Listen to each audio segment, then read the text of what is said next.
O karong adlaw nagduwa mi sa ako ang baby Caleb. Ako na siyang gipakapoy kay aron matulog og taas unyang gabi hangtod kadlawon.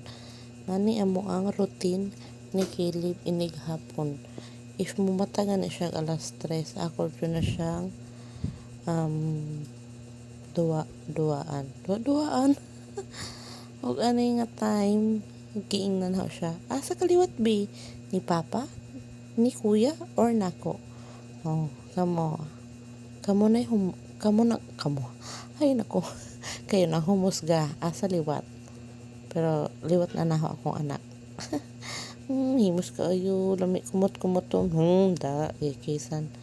Og this time gibalhin ako siya sa bouncer niya kay gikapoy na siya gigda. Ani na po siya sa iyang bouncer. Pero di siya ganahan i-bounce kay malipong. Og this time gikapoy na. Di na siya kayo ganahan sa iyang bouncer magtambay. Og ani idapita nagmihi-mihi na. Ang bata kawan ganahi magpakugos na pod. Og ani nga time natulog na, natagbaw ang mama og sayaw. Natulog na among bibi. Og sa dihang wala pay usa ka minuto, igo ra ko ng laba karayo ni mata. Og another transition, may gabi na. Natulog na ako ang boy bag. Dili na siya lady, boy bag na siya. Kay lalaki man. Good night, baby.